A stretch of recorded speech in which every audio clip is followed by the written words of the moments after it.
Okay, folks, well, my name is Claire, and I'm an AD, and I'm here to give an AD workshop. So I'm delighted to be here. So thanks to Philip and all the team for inviting me. What I'm going to be talking about today is the role of the assistant director. So just by a show of hands, do people in general know what an assistant director does on set?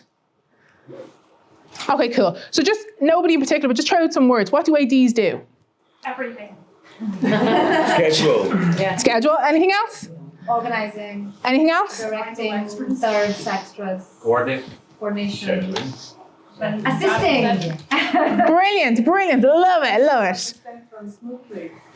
Call sheets, doing up the call sheets. Yeah, absolutely, absolutely. So it pretty much is, I guess if I had to distill it right down, it's quite an admin role in a lot of ways. You have to be a pretty organized person and kind of be able to hold a lot in your head. But if I had to really distill it down, mostly, you know, I say I work in admin. So let me be prompted by what I'm going to say to begin with. Here we go. So the most important thing that I do on set is I'm in charge of health and safety no matter what. So every other person is worried about the script, the creative aspect, the artistry of it, and that was what drives us every single day. But whether it be in pre-production, production, or even thinking about post-production elements, I'm always thinking about the health and safety. What can I do to make sure everyone's in a great position to shoot tomorrow, to work tomorrow? What is it about our project that makes sure no matter what we're doing, no matter how risky, cars, water, that it's a safe thing, that it's been thought through and things that aren't safe have been discussed, and on the day something just can't be arrived at. Because my advocacy is always for crew. It's a professional job and there's no reason anybody should be harmed on set. And because it's quite an unregulated industry, especially as we go into lower budgets, and I have nothing against people wanting to make their own productions, I'm part of those, I'd say 70% of the time. I'm part of those productions. I love it. I want to make people bring their dreams true. I want to make it the best possible project you can have, but I don't want anyone to get hurt. And there's so many things when you're up in your head about thinking about the project and how little time and the level of urgency, sometimes it can be missed. And we've seen some pretty high profile ones over the last couple of years where people have died. And there's no reason for anyone in our industry to die. And the key responsibility of the ADs, before we think about anything, scheduling, actors, is how we keeping people safe. That's always at the forefront of our minds. Are people at different levels? For sure. Is there any regulation truly in place? The AD Guild is doing a good job.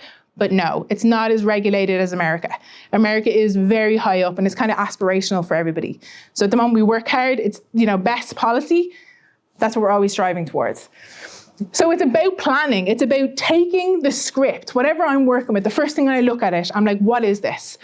In general, what's the shape of this? Is it lots of nights? Is it water? Is it a couple of different buildings? Is it logistically moving? How are we going to move the crew and actors between different places? What's the best possible way to put these pieces together?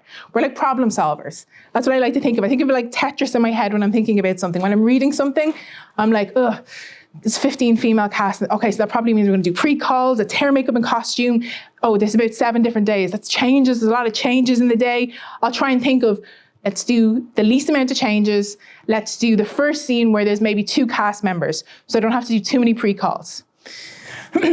Okay, so obviously Rust, since what happened on the Alec Baldwin to Helena Hutchinson, I have to say everybody has gotten a whole lot more serious about guns specifically. There's a lot of work that I work on that includes guns. There's an amazing stunt department in Ireland, but sometimes people are very odd, and I think particularly in Ireland, and I've worked in UK as well, about guns. People want to hold a gun, they want to take a shot on their phone with a gun. It's kind of glamorized and sexy, and because we don't have a gun culture, sometimes it can have that element where people forget it's a professional environment. You know, it's a prop, it's a dangerous prop occasionally, but in the right hands, it's just a prop.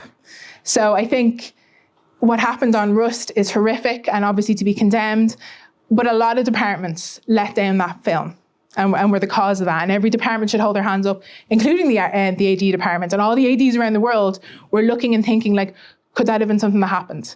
We all know that urgency. We all know that when someone who's a producer, when somebody who is involved in production, things can slip, standards can slip, and it's not admirable, but it does happen. And sometimes in dangerous situations, you know, when the ADs are aware of dangerous situations, they're not happy with what's happening and we're into production. I know some ADs who stayed on dangerous productions because they feel like it would be more dangerous to step away. They'll try They'll try and catch elements. I'm trying not to get sued. So I'm trying to be careful. I know this is being recorded. So they'll try and catch elements before they become an issue. But sometimes there's a strong arming that can happen with people who are at the top. That's changing, as it should. Rust has really helped. Really helped. And it's unfortunate that someone had to die for serious conversations to happen about this. Okay, so there's so many things that has to go into thinking about how we put together a schedule that, I touched on it a second ago about the hours. A lot of departments have pre-calls. So if we're due to start from like 8 to 7, that's most shoots, 8 to 7. So that means what? The camera's out, ready to shoot bang on 8 o'clock. What does that mean? Do people have to get called in an hour before that? So then already you're going from 8 to 7 to 7 to 7. At the end of the day, are we in the location? Do we have it again for a second day? If we go over, if there was a technical issue, are we going to have to call an hour later? We're going to ask the crew, provide food and say, listen, do you mind staying on for another hour? We're not going to get this location back. This actor, we're actually going to lose him today. We need to shoot this. Do you mind waiting on an hour? And that's until 8. So then you've got from 7 until 8. People have travel time. So 6 until 9. What time is call tomorrow? Sometimes for hair and makeup it can be 5 o'clock in the morning. So these are long days, and these are exhausting days because there's a constant sense of urgency, constant sense of, okay, we're in the middle of this scene. Okay, what do I have to prepare for the next scene? Okay, we're into the next scene. What do I have to prepare for the next scene? So you're never fully present. You always have that sense of urgency. Have I pre-thought? Is there anything I can do to preempt something? So that's a lot of energy. Every department spends it like that, specifically the ADs. Sometimes people will say, when I'm training up my trainees, I say, we don't have to lift equipment like the grips, the camera department, the lighting department. We don't have that element of pressure. Sometimes the heaviest thing we lift is a pen, we're making notes. But there is a pressure on you when you're constantly thinking all day, how can I get ahead of myself? How can I get ahead of myself? How can we make the day? We've got to make the day. Everybody else is working as hard as possible. So it's up to us to make sure the reason they're working so hard is to make that day. Get the scenes, get the director a couple of different versions. Not that we get to the end of the day and we've got 2 gorgeous wides, but nothing to cut between. So people can get lost in the beauty of the first shot, especially on the first day when, all the images of like what you wanted to shoot. And here we are in my dream cast and this great location. The production designers did an incredible job. And people can get lost in the magic and the seduction of, I'm here, I'm directing. And there has to be someone by your side being like, it's wonderful, brilliant, well done, you've got it, let's go. Let's move on. We got it, let's go. And I think it has to be that energy. And I've heard a couple of directors say when they go into post-production and they listen back, so obviously all the footage will usually have my voice or the first AD's voice, constantly like running what's happening, maybe coming in. So they say like, oh, on the day it just felt so rushed, but actually looking at the coverage, I have the coverage. Because you constantly have someone beside you going, okay, we got it, let's go. Okay, we got it. Okay, we're moving on. Before the director sometimes can even fully take in, do I have enough coverage?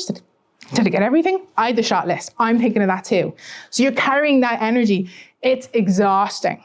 So when there's implications of I'm asking people to come in earlier for the cast, or I'm asking the crew to go over for an hour because we're going to lose a location because we didn't have enough coverage, every day you've got to think, what could I have done to make it more efficient? Is there anything that we can work on tomorrow? You're constantly trying to better it and better it. And the killer thing is that by the time you get to the end of most shoots, you're the most efficient maximum possibility, and everybody just disassembles and goes and enjoys another production. And you're going to start it all over again, getting into those rhythms. But you take every single production gives you something you can learn, a little kernel that you bring on to the next one. Okay, so the number one killer, this is such an upper, right? The number one killer in our industry of all departments is driving while tired. People are exhausted, and sometimes the locations are in very far-flung places. Like when I'm training up my trainees, if they don't drive, it's so tricky to place people. Driving is the best thing anyone can do for their career, specifically for ADs. I don't know any AD that doesn't drive at the moment. It does happen, and when people can carpool, that's brilliant. But these places are in hard to reach places. We're arriving in the dark, we're leaving in the dark. Sometimes then, off of main roads, you don't know the terrain and people are tired and it's difficult to focus when you're tired. So these are all things we're thinking about throughout the day. And when somebody says, oh, it's grand, we'll just do an hour at the end. Oh, it's grand, we'll just ask people to stay on for an hour. Sometimes I get it, they're not seeing the implications. So that's always got to be at the front of our mind. We want to make the film too, we want to make it the best it can be. but we're always trying to think of like, is that safe? That doesn't sound safe. And sometimes it doesn't go down well. And sometimes it's upsetting, and sometimes there can be very strong worded conversations, offset, where it's very disappointing for people to hear that. But they don't see, there's no time in that moment to explain, like I have here, those types of implications. And then control. Okay, so this is less so for kind of higher end productions, but sometimes when I'm on different sized budgets, and that can be anything from a $5 in someone's house and they've made the sandwiches and we're in their kitchen and we're shooting an amazing scene. The principle in theory, as you guys all know if you've worked on anything, it doesn't matter. That's exactly the same to a 200 million Marvel green screen. We're shooting 2 seconds for about 2 weeks. The principle is exactly the same. The draw of the person who's making it is exactly the same. My passion and commitment is exactly the same. I want the director to get what they're going to get. Sometimes on productions, people can get into the energy of the scene and they want to improv. And I remember specifically early on when I was a trainee, sometimes it felt a little bit like things were a little bit out of control and there was like a lot of fun and humor. It's like, oh, let's try this. Those moments of let's try this have implications. And sometimes you've got to step in and say no. And it can feel a little bit like to people who are creatively minded, and if they haven't worked with an AD before, people are making their own stuff. I totally understand. There's just no space for an AD. It can be quite disruptive. It can feel irritating sometimes to have them go, that's not safe. We can't do that. Hold on a second. Let's get someone else to go in there. When you walk down that path, can someone just run down there? All of those questions. So I think it's the reason why they don't put us on any of the posters. I think it's the reason why we're not thanked at the Oscars. We are the dream killers, but we prevent deaths, okay? Is that right? We're not here to be liked. Okay, so I just wanted to get that out of the way, because that is really a massive part of our industry. Okay, so here we go. So when I was trying to think about how would I explain what it's like to be in an AD team, I tried to think of when I was first a trainee AD. And I started off, I did a course in Kerry, the film and television network course, the Brian Nolan works. And it was about covering professional camera, editing, and sound. And I knew I wanted AD, or I didn't know what an AD was, but I knew I wanted to be the person that helped put it together. Because people had all these brilliant ideas, and they were great camera people, and they were fantastic with sound. But there seemed what are we doing? Whose house are we using? How do we get to that house? So I quite liked the idea of let me take all this. We could do it like this. Okay, cool, let's do it like that. That seemed to be what I was drawn towards, and it was the most interesting way to break something down for me personally. So when I finished that course, I got an opportunity to work as a PA, and I worked in an office, we did the coffee and tea run, and then someone came into the office and they were looking for somebody to work on a film for a day or two just to hand out scripts. There was a new script revision, and I said that I would do it. And I got on with people there, and I told them I was really interested in being an AD, and it kind of went from there. It's very word of mouth, essentially. But I remember when I went into my first AD team, and you're just a daily, so they already have a system in place. You're just a face. They need someone to make sure someone doesn't walk through that door. You don't know anybody's name. You don't know what the hell's going on. You don't need any actor that's on it. They won't even give you a piece of paper. They're just make sure no one walks through that door. But nobody explained to me about cutting. So I just wouldn't let anyone through the door, whether they were rolling or not. Nobody was getting through that door.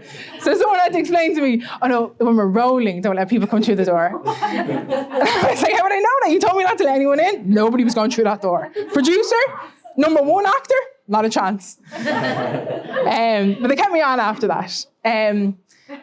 So I worked, so you would go in, and the way I understood it was, the first AD was like the boss. No matter what the first AD wanted, immediately do it. That was the sense I got. And the second AD, who was mostly based with the actors, so they're constantly getting actors ready, they're getting in touch with actors for the next day. They're based back on base. They're preparing the next scene, because we're already shooting the scene. Usually ADs are not thinking about what we're doing. We're thinking, what's next? What's tomorrow? Do we have stuff booked for Monday? We need the crane. Do we have that location? So for the first AD, they're in that moment, but they're also prepping. For the second AD, they're are the actors ready for the next scene?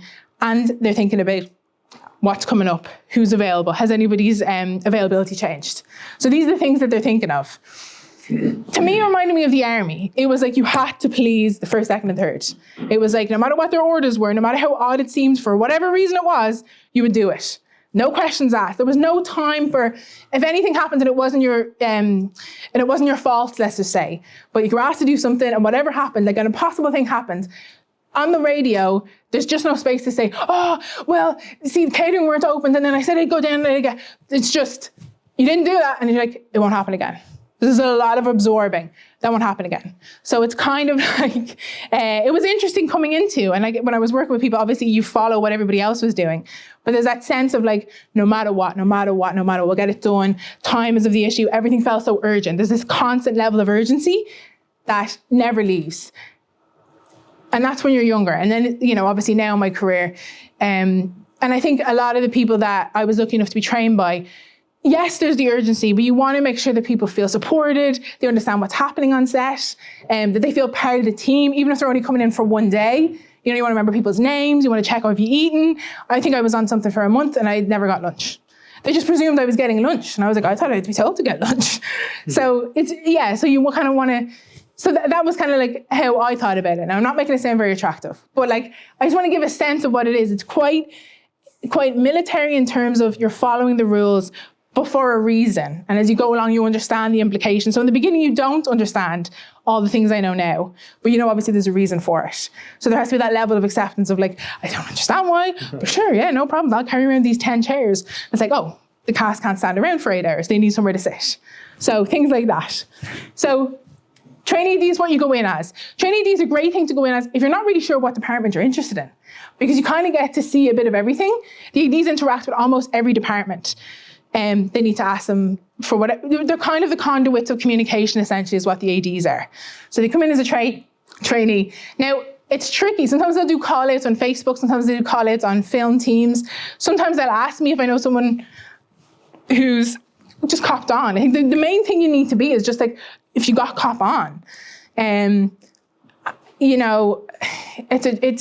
I couldn't, everyone's journey is different. There's no one way I can say you'll definitely get work as a trainee, you'll definitely get in. I think going up to a production even, if you're on your own, not in a gang, and just, asking to talk to a third and be like, oh, I'd love to do a daily work. Sometimes that can work as well. I think seeing people who are keen and seeing people who are like, have the confidence to go up and ask, because there's a certain level of confidence you have to have. You have to be able to speak publicly, sometimes to, 100 people. I might need to come in here and get you guys dressed through costume, don't know your names, don't have time really to be too polite, but we need to get it going, okay? Yourself, come with me.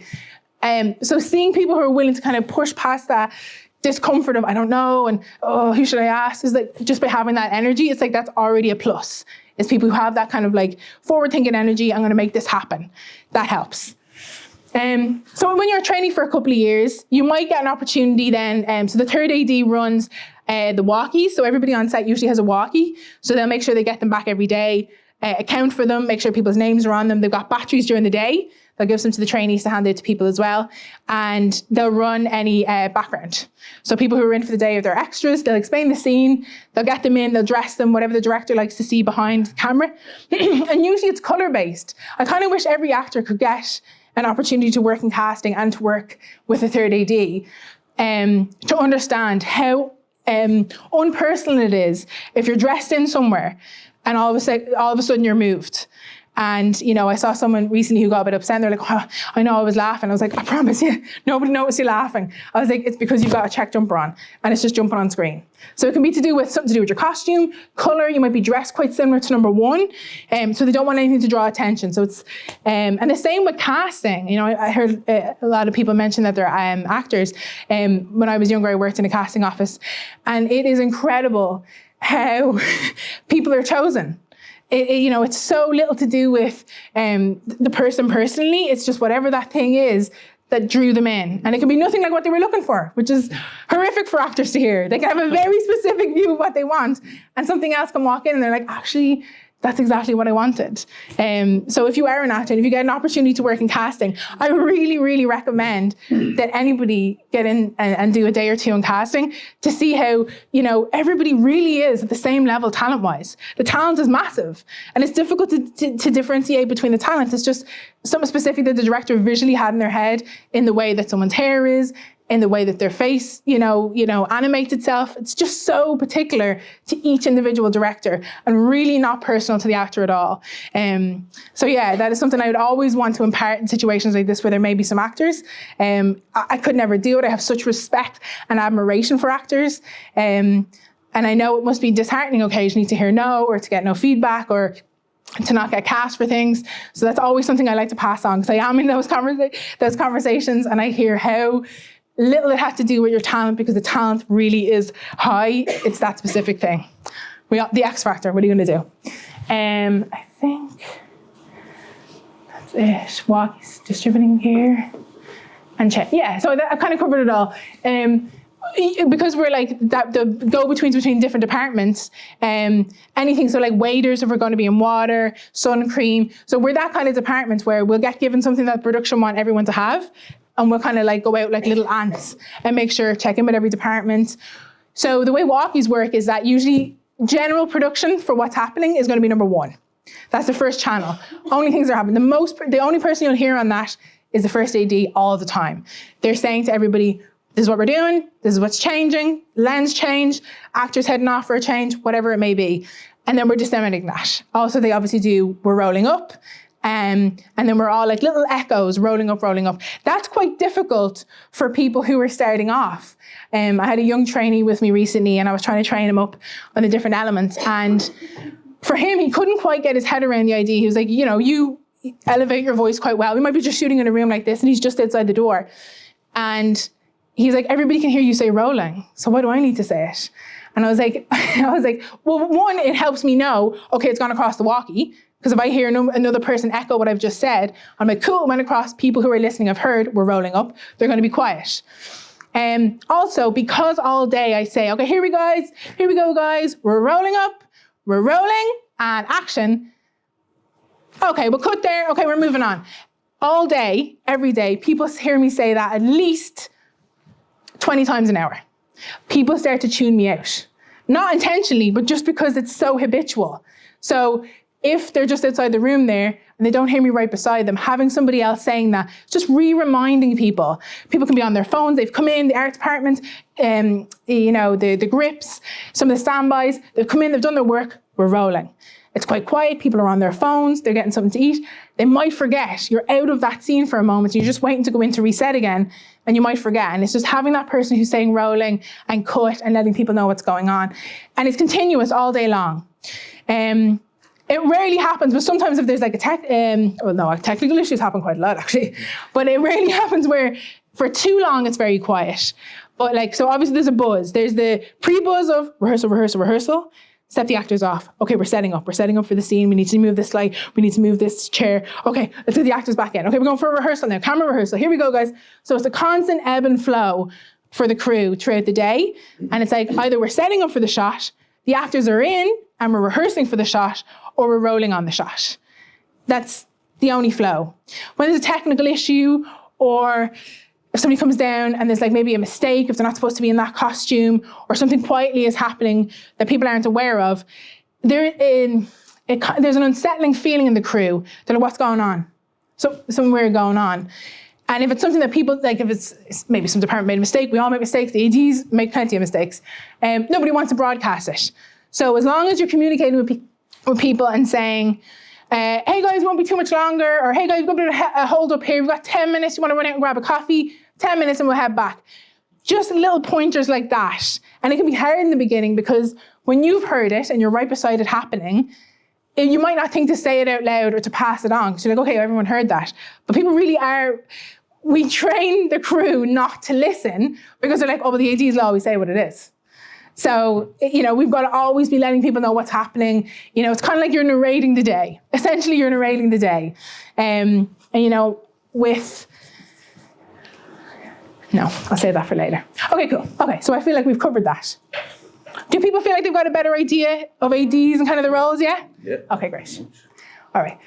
So this is our Bible, the call sheet. So the second AD works on the call sheet. So has everyone here seen a call sheet at some point? Yeah. Cool. And if you haven't, that's grand too. So the call sheet is like an A4 sheet and has all the information of the production, everything that's going to happen. So the top, you're going to have the name of the production. Straight under it is going to be call time. So call time is what time we start.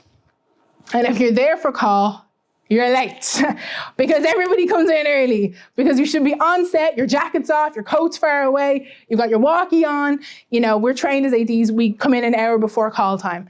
So call time's 8 o'clock. We're in at 7.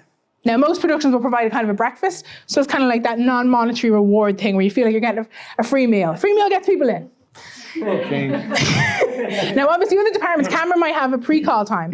So if they want the camera ready to shoot at 8 o'clock, if they're like, we've got a busy day, we've got to be out of that first location straight away, they'll get a pre-call at 7 o'clock. So they'll come in at maybe 6:30, have something to eat. And then sometimes where unit base is, so unit base, for bigger productions, unit base won't be where we're shooting. It'll be like, it could be, it usually isn't far. It isn't too far away. We'll say at most 30 minutes, but usually about 10, 15 minute ride away from where we're shooting. So there's usually a bus put on, there's some way of getting to set. But you've always got to keep in mind, if I've got to be here at 8, I got to be leaving unit base by at least 22 to arrive, to find out where's the bathroom, we're in this huge building, what room are we shooting in? So you're always kind of trying to be ahead of yourself. Because I know at night sometimes you do like AD maths. So you're like, okay, so call time's 8. And I got to be in at 7. And it takes 45 minutes to get to the set. So I got to be there at 6:15. But I want to know where the bathroom is and breakfast is. So I got to be like 6:45. And then it takes half an hour to drive to set. So that's like 5:15. And then it takes me like 20 minutes to get ready. So my alarm could be like 5:45. So you're always doing that math of how long is it going to take me. That's how you see time. You see time in chunks like that. That's not every production. That's very specific productions. But you kind of work out blocks of time like that. And that helps when it comes to breaking down the script. So the next part of the script is, these are going to be where the scenes are, this white block here. So you're going to have interior, exterior. You're going to have an explanation of what the scene is and where it is. And then over here, every cast member is going to have a number. So you're going to have the numbers of who's in. So at a quick glance, you're like, okay, cool. We're in Camden Court Hotel. We're in the pavilion. We've got 2 scenes with 2 actors. And then the second scene is 4 actors. And then after that, we're upstairs in the bedroom. We've got 5 actors. Okay, so that's what our day looks like. So you figure out how to get to set. You're like, okay, so where are the actors going to get ready? They're going to get ready here. Probably be easier to get a bedroom here as opposed to have to travel them from base. The great thing about having cast on set in the same place where set is that you can break them away. So the ADs always want to break the actors away from hair, makeup, and costume. We love their work, but we know it's going to take longer on set to get ready. And hair, makeup, and costume obviously want to be professional. They want to have them ready for bang on 8 like they promised. But I want to get them away at like 7:15. I'm like, I'll send you them back, don't worry. And so that's every hair, makeup, and costumes department's dread is when the ADs are like, I'm just going to break them away and I bring them back to you. Because sometimes what happens is the director's so happy and camera ready, they're like, okay, we're good to shooting them. But they still have 15 minutes. And I'm like, oh, I broke them away early. I was like, so let's just have them come down. And hair, makeup, and costume hate coming down. They're like, I told you this would happen.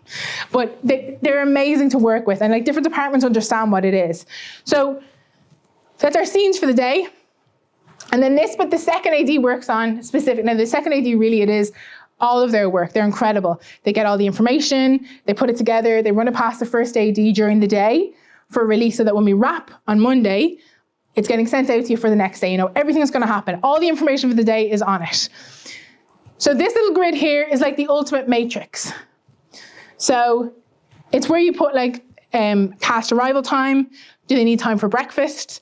How long it's going to take for hair, makeup, and costume. So standard in your mind is usually 45 minutes for a woman and usually 30 for a man. That's just like safety numbers you'll fill in. When you talk to hair, makeup, and costume, they might be like, actually, we're definitely going to have, an hour and 15 with this particular actress because we're going to do this with their hair. They're supposed to be at this ballroom. We're going to have very specific makeup. Costume will need fitting time. So 30 minutes for costume usually and 45 for makeup for a woman and 30 for a man. Just general block time. I'll always fill that in and I'll send it off, a couple of days, into production and be like, what do you guys think? What are we really thinking? Sometimes the actors aren't even cast and we're putting in those kind of times. And it's not until, yes. Sometimes costume might take longer. So in general, I'll say 30 minutes for costume. And that gives you, and then like after the first day, you watch it and you time it and you're like, actually he takes 10 minutes. He's grand. And actually costume, they fly. So some actors are really quick at being able to get into their costume, and then if it's very elaborate and like a specific mic placement, especially for women in dresses, if they've got low cut stuff, taking the time for mic placements can be tricky. So you kind of learn on the first day, you kind of err on the side of caution. Whatever the time is the departments give you, and they always give themselves 15 minutes, you add another 15 onto it. And you're like, that's probably when we're going to get them. Yes? Sorry, so if you're not going the route of like training AD, 30, if you're just working on small production and you want Yes. build up from there, say you're a second AD, at what point do you start doing call sheets and stuff at this level, at that standard, you know what I mean? If you're doing first and second, to be honest, from the second I get the script, I'll do a quick script breakdown, and then I'll just like throw something into a call sheet just to give me an idea. And also I can get it out and just be like, hey, this is like super tentative, send it out, and a production might get back and be like, you can't put these scenes together. And those two actors aren't available the same day. So like they won't really give you much of a guide. So you put it together in the best way you feel like this makes the most sense. These two actors are in these 4 scenes. Let's put that together. Fill in your times, and they'll be like, oh yeah, but that makeup artist needs to do the 2 guys first and then the girl. So those 2 girls won't be ready for the first scene. So we can't do that first scene. So you'll just get all the answers back. So you'll just get lots of problems based off of your call sheet. I would get the call sheet out as quick as possible. Like the first tentative call sheet, because it gives people something to work off of. And people start to think it's concrete. The second people see a paperwork and they see what their department has to do, if there's any kind of an emergency, they'll let you know. They're like, that can't happen. Our art department won't be ready for that. There's 2 different scenes with different art. Absolutely not. So you want to get information out as quick as possible. The problem with that sometimes, not on a production like that, but with like another level of production, depending on how many people it goes out to. So for that draft, I'd send it to heads of departments only. So that might be, and like different productions, have different people. So there mightn't be an art department. It might be the director, might be producers helping out, or production manager. Just the main people like director, production manager, and yourself, depending on the size of the short, should definitely be working off of that. It's like, this is what I'm thinking. And then you want to get feedback. And people haven't even thought about half of it until they see it. And they're like, oh, is that what it would look like? Oh, no, my mom said we could use my house, but like, we could only use my house for an hour. So when they start to see what it tangibly means, things can change. And maybe you can offer solutions, have them in the back of your mind, and be like, sometimes I'll put down things I know that can't work, but they haven't been said to me, but I have an idea. I'm like, yeah, I kind of half heard that we only have that location for like an hour or 2, but I'll put stuff down. I'll be like, cool, so we'll have that location for 5 hours. And they're like, oh, no. I'm like, okay, cool, but I was thinking we have that other location. Could some of this move? Could we just move it into a corner and that? And then, so you start the ball on those. So yeah, I'm taking a high level, but yes, different levels of productions, I want to get it out. At a higher level production, they don't, because people start taking the first one you've put out tentatively as gospel. And that, sometimes a call sheet you've sent out maybe 6 weeks before production, like the day before you shoot, people come back to you with that first call sheet being like, hold on a second, I thought we were doing it like this. And you might be on like the 8th draft. So people are kind of mindful about putting paperwork out there. But in general, on the vast majority of productions I work on, I want to get paper done quick, and we get it out. So people can look at it and tell me what the problems are. Yeah, when I work on anything, everything should go on there. People, the name of the person who has the house, anybody who's helping out, someone who said they might be an extra, I would put everything there. If for some reason you don't wake up the day of the shoot, anybody who's on set can look at that piece of paper and be like, okay, we're supposed to do this next. We're supposed to be in this room next. Essentially, anybody can do our job as an AD once it's written down in paper. There's different tones, abilities of speed, all that. But in general, almost anybody can follow when we've written it down on a piece of paper. And so no one person should really have all the information. So if people have numbers, I say it later on, but like the key part of ADing is being nosy. Who's that? Can we go into that room? What's your number? It's just questions. What could we like? What's possible? And you're always preempting, being like, if someone comes in here and we don't have permission, can we shoot it in the hallway? How quick will it take for us to move all our stuff out there? So you're always kind of like thinking like, if the worst happened, what can we do? What's the next best thing that we can do? Is kind of like how you're looking at it. Okay, does anyone have any particular questions just from what we've heard so far? Yes. A small question. Absolutely. Do you schedule, like you said, like costume and miking? Is the miking is going to the costume time slot? No, that's a separate slot time. Okay. Yeah. So most, especially on the first day, someone who works in sound probably hasn't had a chance to meet the cast or see what they're comfortable with. Different casts prefer having stuff on their ankles. Some prefer having it on their lower backs. Some prefer their sides. Some prefer their stomach. It just depends. So it's best for that. It happens a lot, but it's really best for that not to happen on set, because people want the actors in the morning. It's just like, oh, I want to see. Let's go for rehearsal. And if they're mic'd up, sound can start to get a level for what they're going to do. So they're going to get a sense of what the actor's going to do. So if it was like me and you were in a room, and we're talking about making a birthday cake, and they read the lines as like, hey, nice to see you, and you're like, I want to make a birthday cake. They can have an idea what it's going to sound like. Put the mics on, we walk in, we rehearse the scene, I say my line, you roar, I want to make a birthday cake. So then sound can calibrate and be like, ah. But if we don't rehearse in front of them, or if they don't have a mic level while we're going for rehearsal, once people are happy with rehearsal, sometimes it's like, okay, let's roll up. And sound are like, fuck, I have no idea what that level was. I know it was loud. So it's better to bring the cast ready. And sometimes it can be kind of annoying because people just want the cast. They're like, yeah, that's fine. Let's just bring them in. As ready as the cast can be will be my recommendation. So I would never put it on that, but me in costume and the sound department person would usually have a chat and be like, are they finished in costume? Can I pop the sound person in? Okay, and I would just make that happen. And they're like, are the cast traveling to set? Yeah, cool, they're coming to set. We're putting the mic on. You know, I'd be like, yeah, she went to the bathroom, don't worry about it. It feels like you almost need to know about each department, how the sound should be set up, or the camera, in order to prevent those things, like, you know. Yeah, and then definitely. If you don't know how to set up the sound, you wouldn't know that there could be a problem. So, yeah, and there's so many details. So. And you know, and that comes with time, and that comes with knowledge. And you know, I've been lucky and fortunate to work with lots of different people and be on lots of different productions. And I certainly didn't know that in the first year or the second year. It took like watching and then seeing. You know, you're watching what different departments need. You're watching what the holdup is. If something's been slowed down, you're like, oh, we're going to shoot. And ADs kind of have this thing where we track the turnover time. Now, you know, in higher productions, they have to do that for paperwork. So we submit paperwork every day, and we submit what time the camera first rolled up in the morning, what time we broke for lunch, what time the cast arrived on set, so whatever scene they arrived on. So we're tracking all those times. So if there's an issue 2 weeks in a higher level production, they'll pull those sheets and they'll be like, it's taken us 2.5 hours every day for the camera to turn around. What's the delay? And they'll start going to the different departments, and they'll be like, oh, the ADs aren't bringing the actors to us. We can't mic them up. And they'll come to us, and you know, we might be like, it's great, makeup's taken 50 minutes longer than they've given us. So we might need to change that on the call sheet to include the 50 minutes. So you start to disseminate information. You learn how people are working, different departments are working. On different level productions, you're watching. From the second you arrive, you're there early, and you're checking in. While the actors are getting ready and they're miles away from getting mic'd up, you're saying to the sound person, because they might have their bag closed, sitting down, they don't see an actor, you know, no sound person has ever done that in their lives because they've got to usually connect to the camera. But they might think there's longer, you know, they look at the call sheet and be like, oh, the cast are going to be here at 9, it might be 9:15. Whereas I know the cast are ready, we're ready to mic them up. So like I might say to the sound person, if they start early, can I pop you in 9:15? Are you ready to go to mic them up? And they'll prepare the mics. Because I know sound people have to have a number for a cast member.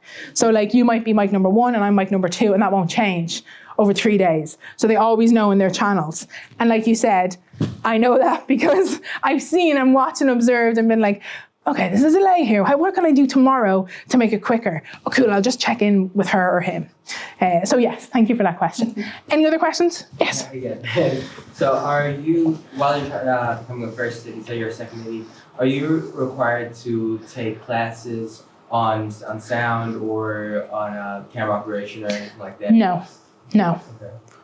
Yeah, I knew some from my course. I still know very little. I just know what I see. You know, that's really all I know. I certainly would never be ready to do anything with a mic. Does the way of the AD work change depending on the main director's style? Like, let's say if the director wants to do like a bajillion different angles, or if the director wants to do like one specific angle that they know would work for the scene. Yeah. Does that change depending on the way they work, the way they want to like construct the scene? Absolutely is the answer. For something like that, I like to ask early on, is there a shot list? A general shot list. And if there is a shot list, I'll look at that. And if it says, you know, a scene, like 4/8 of a page, 2 cast members, and they walk from the pavilion down the hallway and they go left, and then all I see is one shot. It's like, oh, they're doing it in a oneer. In my head, I'm thinking, we need about 30 minutes rehearsal time. Is what I'm thinking straight away. And then we're probably going to we'll do more takes than usual. So I'm thinking we'll probably do at least 8. And then I'm going to try and factor in time. And like, so it's 4/8 of a page. Okay, cool. So that's going to be like, roll up and cut is going to be like maybe a minute, depending on how the cast delivers. So yeah, you're trying to factor in numbers to that. Like, what does that mean days-wise? So I was going to factor that into a schedule after speaking to the director, and they're like, no, it's got to be one shot. The only way to do it is one shot. Well, then I'll definitely, on the morning, while the cast are getting ready, walk it through with 2 other people and get them rehearsing and being like, it might be tricky to do with the camera. The terrain mightn't be great, so it might be super janky looking. Focus might be tricky as well with like speed. If it was like, say it was a really narrow corridor and they wanted to drag it out, or if they wanted to be super quick. So yeah, all those things would play into it. So a shot list really helps me look at what that's going to be. So thank you. That's a good question. More questions the better, guys. The more questions the better. Off you I go. was also actually curious about, because now you say, you know, the call sheet is all about really kind of second, right? But I know the first has a lot of decision making. But Yes. say I'm first when I'm filming, right? Yes. I'm just curious about how, in the mindset of the first, when do they have the time to actually check the next step for tomorrow, and how much, who has the power, and how much is the first responsible for the decisions for the next day, and throughout the day, how do they even have a conversation? Like, is it like a lunch conversation, right? Like, Yeah. If you get yeah, that. but like, you know, in the kind of good way. So the AD is totally responsible for the schedule, for the scenes.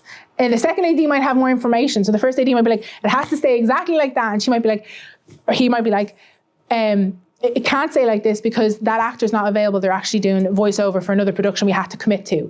So we're going to have to move that scene. Do you want it later in the day? Or, you know, they might offer something else. Or maybe the first will think, because they put the schedule together, you usually have an idea of like, you know, whatever. So they'll be like, you know, let's scrap tomorrow then if we can't do all those scenes together. Let's see if we can pull up scenes 5, 6, and 7.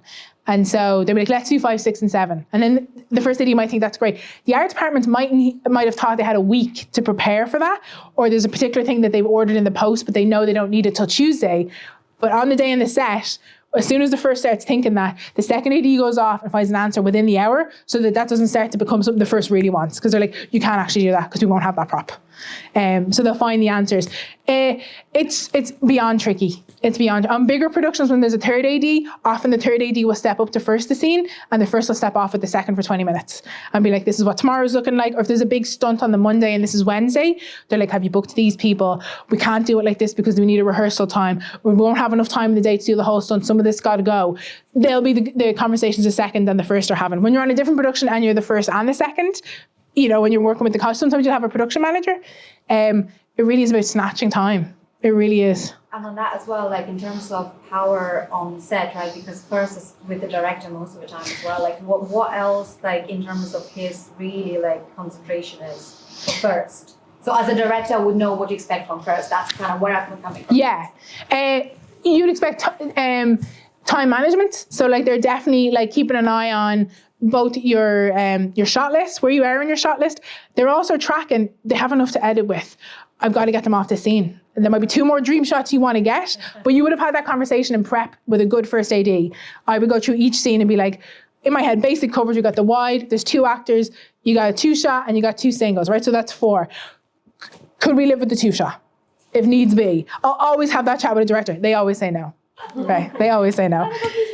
But there is like, so I'll be like, okay, so I would always say, I'm concerned, this is a busy day. Sometimes that can help the director. You know, they want to get off this scene and this scene because they know like the 2 other scenes coming up, I want more time. So they're constantly trying to help you reframe, how important is this beyond this second? Because in the second, of course it's important. It's the reason you're directing. It's the reason that everything is built for you to create this scene in this moment. But hopefully the first AD will help you zoom out and be like, if you spend more than an hour on this, you're going to lose the last scene of the day, which is actually the end of your film. Is that okay? And sometimes that helps people be like, you know, I think we're good. We got 4 takes. I think I got something to work with. Or they'll be like, no. And then a good first AD will always respect that, because I know the director knows more than me too. You know, and it's them that's going to be in the editing suite. You know, I want to make the day, you know, to me, I feel like you got 4 takes. I'm not watching it the way the director's watching it though. So yeah, it's a balance. It is a good balance. You want someone who can challenge you, but also respect you. And that can be a tricky balance depending on personalities, you know, and it's really a good reason, no matter what your budget, to find a good first AD who you feel like you've got a good match with. Because it's important to have a first AD that can drive people to make sure that we're working, you know, we're keeping that energy, well done, let's go. But you don't want someone who can bring in aggression sometimes. Specifically, the aggression's important though. Sometimes you need that aggressive energy. You need that, come on guys, that's enough. Enough talking, guys. We need to make this. We got an hour left, so nice and quiet. We all know, let's settle down. A different energy. But if there's a scene with two people, it's very emotional, there's people crying, the actors don't need that energy. So it's important to know the difference tonally, and depending on the story you need to tell. And maybe you need that aggression yesterday when we're doing a stunt scene. But me having that chat in the morning and asking the director, like, can you just make sure like it's kind of quiet on set? You know, I know the guys need a bit of time to prep. Sometimes that can be you telling the first AD, but respectfully without telling them, because you're just saying, oh, everybody else is going to be kind of loud. But yeah, so yeah, that balance is so important. And if you're going to have a first AD, I recommend it. You want to find that a balance, and you want to, you know, give them when you're deciding, having chats and being like, what was a difficult thing that you had to work on lately? You know, I can't think of anything right now, but you just want to ask a couple of questions and you'll gauge yourself based on your story. You know, you'll get a gauge. And you want time, obviously you want time, but like when you're in the middle of rehearsing with actors, you don't want the first AD coming in going and being like, okay guys, we got to go now, we're going to lose the light, because you're putting that into the actors. So you just want someone who's like, you know, got that discretion, which obviously they do. But you'll know, you really will gauge. It's all different types of first ADs. And depending on your story, you'll know what your personality matches with for that person. Okay, there's a few more questions. Yes. Yes, I was just wondering, from your experience, what are some of the most common or expected issues that you run into, particularly on smaller productions? That they bring me on too late. Mm-hmm. So a lot of things have already been decided and locked in. That's unfortunate for the production. You're going to make it work, but I think definitely bringing people on too late. And with that, not having enough pre-production, so not having enough room to move and kind of like challenge what it can be for reality, you know, and get that prep. And so if you've got a shot list, good to run it past somebody. And sometimes even logistically, just for that location is incredible and we're going to be shooting there all day and it's amazing, they gave it to us for free. Where's the toilet? You know, you got 5 members and the amount of times that people tell me they can just piss in the woods or whatever. Yeah. You know, and I understand, and for the crew, perhaps they would. I'm never going to ask anyone to do that. But it's just even, you know, there's just a logistics element sometimes that's not thought about, because, you know, the art is covered and the art takes so much time. There's so many questions about art department, there's so many questions about costume, hair and makeup, the cast, and you have to get it into a particular festival, so your time frame is already short. Someone dropped out. You got this location that you were supposed to shoot 2 months ago and you're going to shoot tomorrow. The things that are out of your control. So just for logistics, I think that's, and then I think sometimes not providing food, which I know is tricky. I've worked on so many productions where people cook the food, you know, and have said in advance usually, because then people can bring something if they want to bring something. Like, oh, I don't want to eat someone else's cooking. That's fine. You let people decide that, but not having options. And the thing I found about different productions that I've worked on is that if there's more on the table, and I'm talking like, you know, you get like 2 packs of like, to like really drill down. If you get 2 12-pack of King Crisps, you put them all out on the table, and you've got like a couple of packs of jellies and like like say 20 different bars.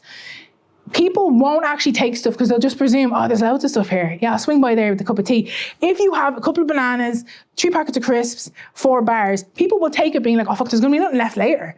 So it empties the food out quicker. So trying to budget, and listen, I know it's impossible. It's worth the investment, because psychologically people feel better. They're like, oh, later on when I've got 20 minutes when they're doing that rehearsal, I can swing up there and like, oh yeah, I love that bar, and I'll be able to get some fruit, and I'll be able to have a cup of tea. Psychologically, it makes people feel good.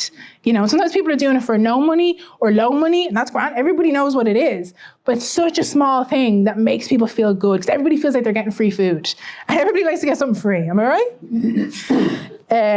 So yes, any more questions? Yes. You're talking about being too late sometimes to get an AD. When you say it's the best time to bring the AD, like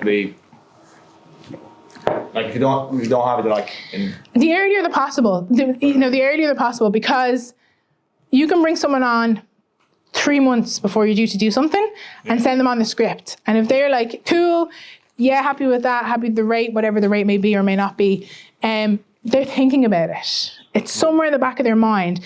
Within that 3 months, you're not paying them, but it is in the back of their mind. They're like, okay, what is that? They might reach out 2 weeks later and ask something.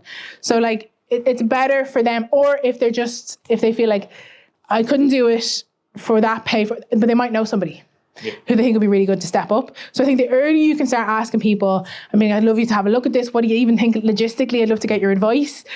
Are you free? Could you read a couple of pages? It's tricky asking people to read scripts. We're constantly reading scripts. But I think the earlier the better, to be honest, for people to look at it. Because they might spot something that you just haven't thought about it in that way, because obviously people, I find a lot in Ireland, there's a lot of writer-directors. Yeah. So obviously they're so embedded. When you're writing and directing, it's completely absorbing your mind. There's so many elements you have to consider. That logistical kind of like nitty-gritty can sometimes escape you because there's so many other things to think about. So bringing in someone independent of all of that amazing artistic stuff, just being like, cool, and where the car is going to park. Just something like that, where you're just like, well, I know that road, not my car will fit. Cool, will 25 cars fit? Because I've done a count on the crew and we're going to have 25 cars. Where are they all going to go? Yeah. Is there somewhere to make hot water for tea and coffee? Just even, and they're like, oh yeah, I'm sure there is in the back room, but that socket doesn't work. So just logistical things, you start asking things like that. So it's a non-answer, but the earlier the better, essentially. Okay. Yes. What are the rates for AD? Because ADs are known to come around 1 to 2 days, so you can charge for a day. And it's like probably pre-production might take a lot of time, production even cost.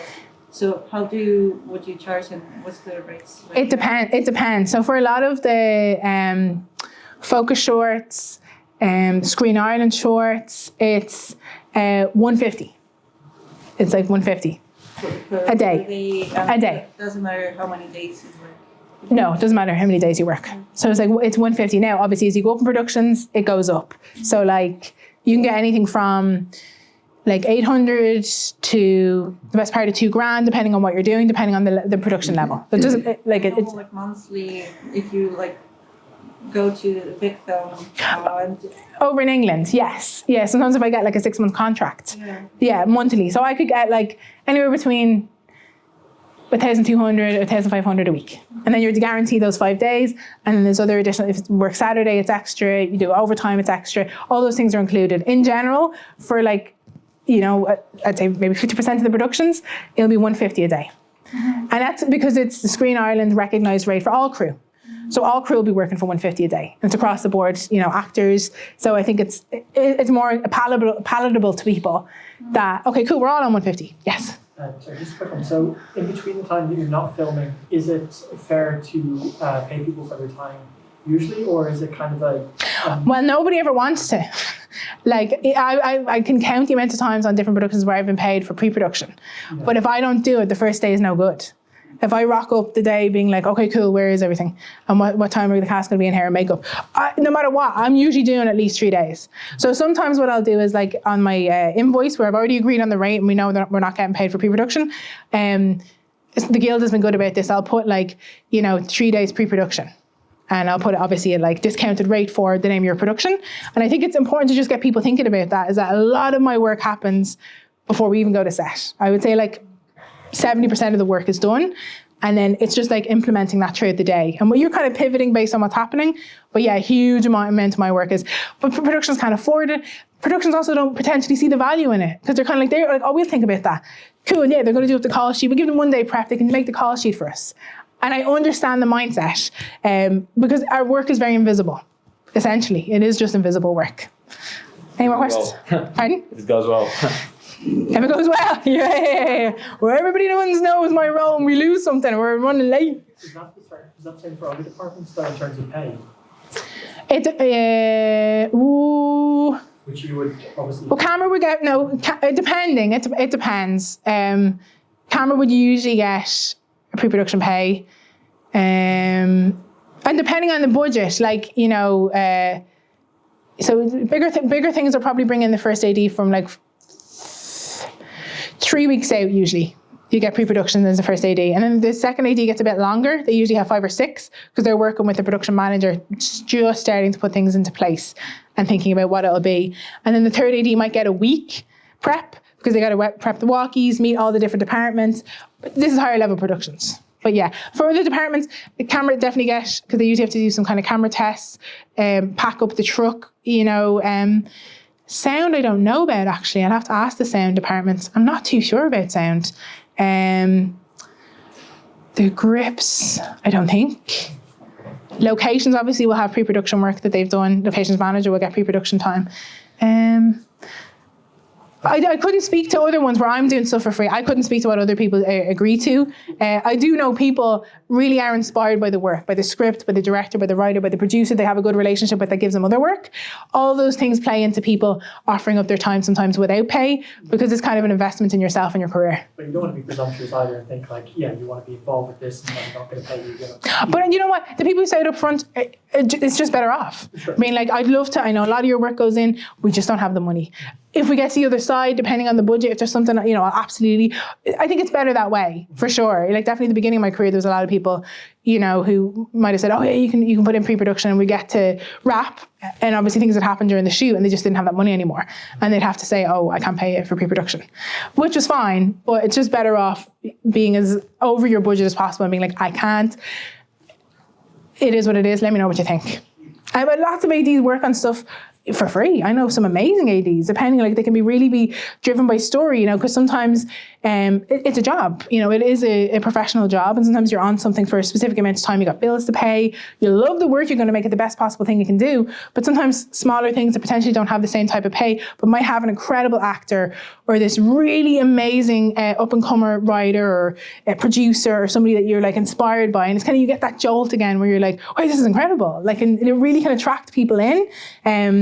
So yeah, the work alone can really draw people in, especially if it's shorter, because you're like, okay, cool, I've got like a week off between this and this.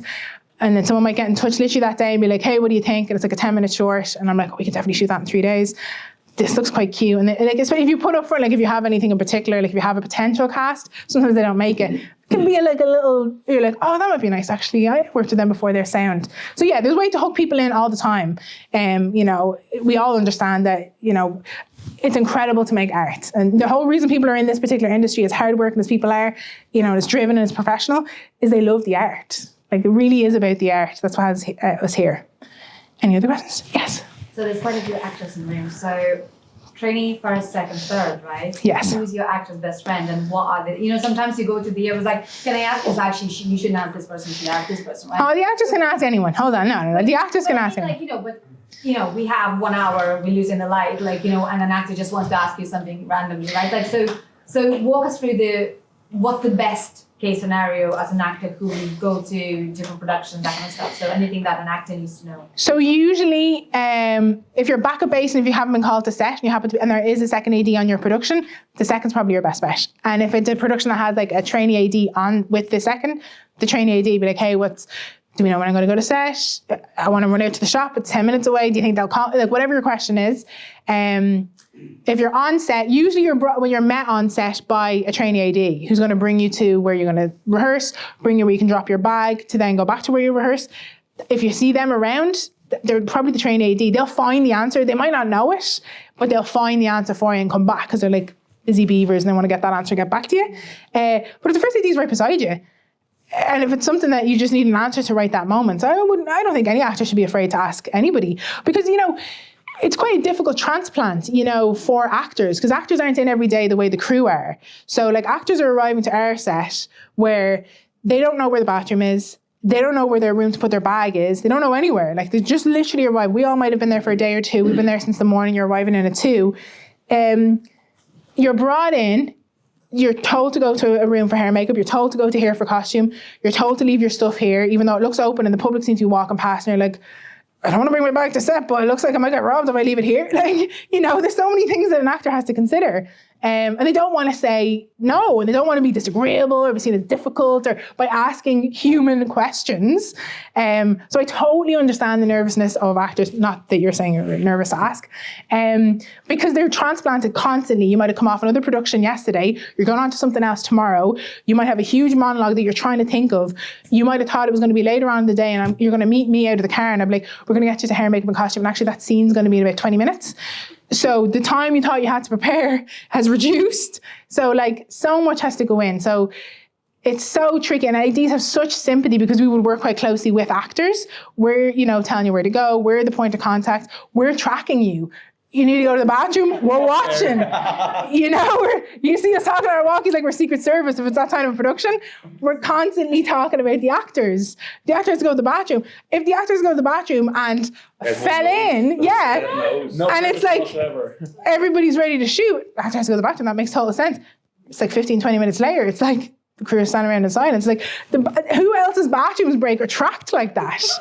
It's tricky. And that's why actors don't want to go to the bathroom. Constantly, they're like, we'll just get you to scene. And then at that point, they're like, I have to go to the bathroom. And it's like, well, we've got 1 minute. We're going to miss the light. What do you mean you go to the bathroom? It's like, this person has been to the bathroom all day. They've been waiting to go to the bathroom. Should we get the nappy or something? Would that help? No, because that's not humane. Because actors are people and they're doing an incredible job. And all day long, actors will wait on us. Every single department the actors have to wait on. And we're aware of this and the irony of it. Get down, brilliant, rehearsal, fantastic. We'll have to take time to do the camera. We'll have to take time to do the lighting. We'll have to take time to do the different set dressing. Whatever it is, it's eating into time. Okay, cool. We got to move. We're going to lose this location. Quick, let's get the actors in. Let's roll up. You better be good the first time. Yeah. But we've got all this time. If the actor needs a second, third take, and it's kind of like, from the crew, a sense of like, we need to move. And it's like, an actor has to completely detract from that. An actor has to completely detract from whatever awful situation personally they're having, whatever psychological thing that's happening in their real life. They have to completely remove themselves and be the happiest they've ever been and get proposed to on a scene and be, and for not to read. My worst day on set, I do it so privately. I have to interact with people and I can be professional, but it won't be captured on camera for the rest of the world to see forever. And for an actor, it's impossible, So there's like a lot, especially with the ADs, we interact with actors all the time. I have such sympathy for actors. It's impossible. And they're I'm constantly telling bad news to actors. They may have been in in a horror production I was on. This guy was in like hair and makeup for 3.5 hours. He knew he would always ask me, like, where are they in the call sheet? He would track the call sheet throughout the day. His scene was last and we were still on the first scene by like an hour to go before wrap. You got to come in and be like, okay, we're going to de-rig you. We're not going to get to you today. And you might have a production you have to go on to tomorrow, or you might have this huge monologue and like literally we got 10 minutes to go. It's like, oh, we're never going to get this back. Let's just do the 10-minute monologue now. Or they'll pull it up. You thought you had 2 weeks. And it's like, oh, actually, the sun's lovely. Let's do season 3. Or let's do, scene 3. And like you're thinking, fucking scene 3, where I have to break down. I have to be incredibly physical. It's just, such sympathy for actors. Could not do it. The vast majority of crew could not do it. What they do is like a magical, amazing thing that happens. All the crew put together what's, around them, but they have to bring the scene to life. So we've done all this hard work specifically, so the actor hopefully can use that for their elements. So nothing but mad respect for all actors. So just on that note, what is the thing that you notice that directors can do to accommodate that to the best extent without like just pressuring them to like go? Because time is money. Yeah. But like, how do you get them into that zone? I think just constant communication with the director. So being like, if it's after lunch and you've seen the way the day's going and we're still on the second scene of an 8-day scene, at lunch you would definitely have had that chat and been like, okay, about 2 hours in you would have had that chat anyway. So at lunch you're just constantly checking in and being like, that's a pretty big scene at the end of the day. Do you want to push it? Is there anywhere else we could put it? Do you want to pull it up? And spend the time on that. We could do this block of time on it.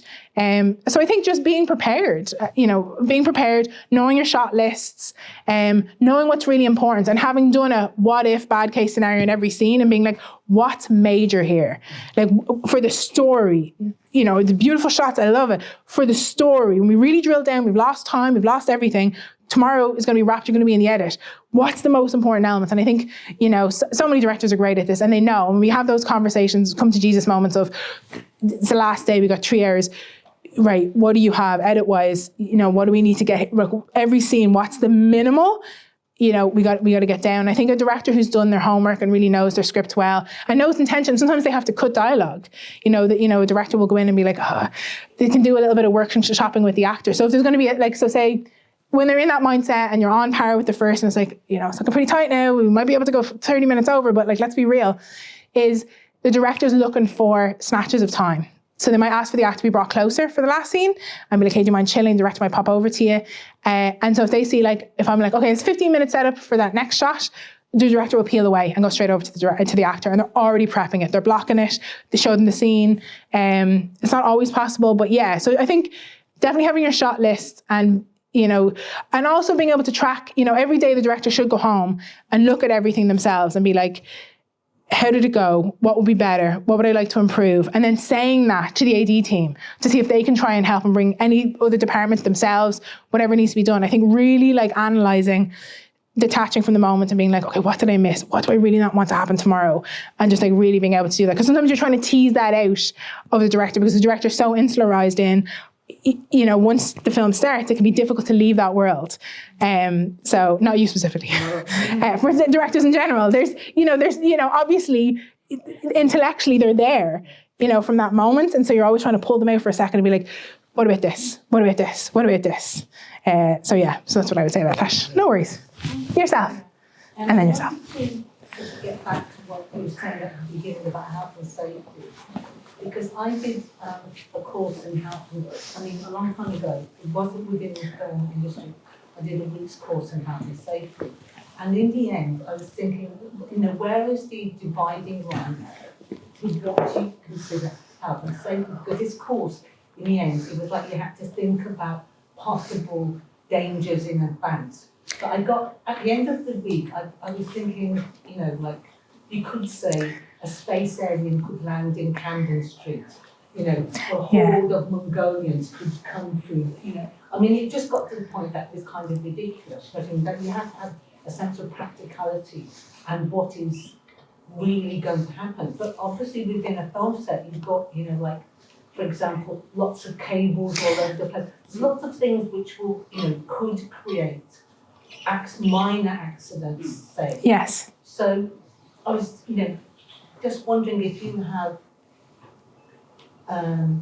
presumably you have a kind of tick list that you have to think about for each, before you start, that you check. So you think about every day, it's going to be in this location.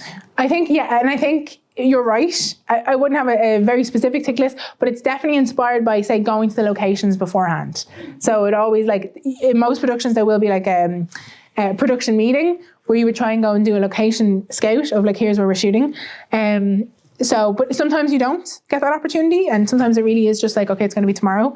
So definitely you're getting in early. So yeah, trip hazards, electrical issues.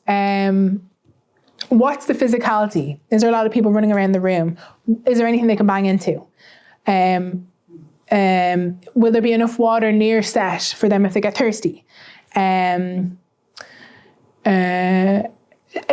it's scene by scene determined. You might not always have the script. So if you're just being, hired for the day, sometimes even just listening. Because sometimes you hear someone tell a funny story and be like, "Oh my God, I nearly went flying coming in that door," and then instead of laughing along, it's you have that lens of what do you mean you nearly went flying? If one person nearly went flying, someone else could nearly go flying. So you go look at the door. Oh wait, the door kind of slams back on someone's face. God, that could be kind of dangerous. So I think constantly having the lens of that we don't have in our real life, but it's a lens you got to put. I put up with all sorts of dangerous stuff in my own life. Or my own house, I let cables and all sorts of weird. But on set, you always have to think of other people. And people are tired and they're overworked, and it's usually dark because we've controlled lighting. And people are in a hurry and they want to impress their bosses, their heads of departments, and we've got no time, we've got to get out of there. So people aren't paying attention sometimes, even if you work, say, on road stuff, I heard a horrific story about an accident that happened with a crew member who was booming. And they were out on a road, and obviously it was we can't go out on the road, we can't go out on the road. but the best possible angle to get whatever was happening with the dialogue, that person's not thinking of their safety. Like, they would never go out on the road in real life, but they're trying to do the best possible job they can possibly do. So somebody really should be looking out for people, when they're not going to have that lens on for themselves, because it's like you want to give the best, you're not paying attention to safety. Obviously, you're hoping someone else is, but everybody is, independently should be looking out for their safety, but it's not always practical. What we do is so focused on what are the actors doing. There could be a fire happening here. Everyone's looking at what, it's nice and quiet, making sure that, the boom's not coming in, making sure that the focus is on. So there needs to be focus, So I guess tangibly, my answer is it depends. It depends on the space. It depends on listening to anything that's happened or someone talking about something. If something doesn't look safe, if something looks, I can't give any example right now. You're right, it's quite theoretical, but it's grounded in what's happening. And I think it's just watching, and never unless I'm setting in background and I want to see, I'm rarely looking at the actors or the scene. I can't tell you the amount of productions I've watched. They give me the short film at the end, or I watch it and I'm like, this is amazing. Uh-huh. I can't tell you. I don't watch the productions I work on because everybody else is making sure it looks perfect. Somebody's got to look out for them. It's like, what's coming this way? Am I stopping someone walking into the shot? The public, I think, is a really important part of health and safety too. We shouldn't affect the public. We should really be detached off from them. They shouldn't be affected on their walk into town, or if they want to use a room, or, it can be quite intimidating for people. There's a big gang of people and there's lots of machinery moving. If we're in uniforms, people might get frightened if they see the guards, if they hear loud shouting. Even me shouting can be quite jarring for people, because people think, like, oh God, there's something bad happening. Because it's very rare in real life that someone's shouting, okay guys, here we go. Everybody ready? It can be quite, and they're like, we're ready for what? The crew know I'm talking to them, but the public have no idea. They're like, what's going on? So yeah, I know what you're saying. It would be a tricky course definitely to teach. The best way I can say it is like you're putting on a new lens, and everything you look at in your real life you wouldn't pay second attention to. It's like, just checking, is that safe? If, all of a sudden, you never want to impede with the creative system of what's happening in the moment, but an actor might all of a sudden be like, cool, I'm going to jump up in that chair, or I'm going to swing the chair up against the wall, and the director's totally into it, and the camera's going, oh, I'm definitely going to get that. And you're like, so brilliant, okay, what's going to happen? Where are you going to put it? And there can be sometimes they can feel like, oh, we're losing the momentum, and we're just going with this improv, and it's kind of like, okay, cool, but let's talk through what we're going to do. What are we going to do? That doesn't sound safe. I don't, let's get someone else to stand up on the chair, because if the actor gets up in the chair and they fall down and break their leg, we can't shoot the rest of the short. So it's like, can we get someone to test this? Can we put something heavy on it? That's in a very minute kind of way, but you're always double checking. And in that space, actors want the freedom to move. Obviously, they want to be able to use every possible thing. And in a way, I think sometimes by babying actors, by not giving them any information and just bringing them in and being like, there you go, work away in the moment, they're going to presume things are safe. They're like, okay, someone's checked this. The reason these things are in here and that I have these props for me to use are because they're safe. They're not going to do me any harm. They could potentially be tested. And I think also having the lens of, especially for actors, I know there's a lot of actors in the room, they're trained yes and. They also don't take much consideration for their health or safety. I worked on a short, like many of us in the production, but also, they want to give their best. They're in that moment. They've opened themselves up. There can be a lovely creative flow with your director. You've been in pre-production and thinking about this for a long time. You want to give all the colors in your box.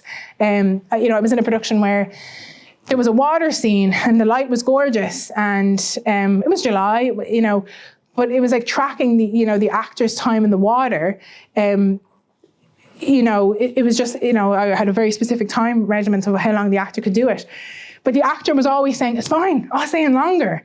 But they're not going to know they're going into shock or they're going into hypothermia, because they feel the adrenaline of the moment. So you've got to be thinking of that's not safe.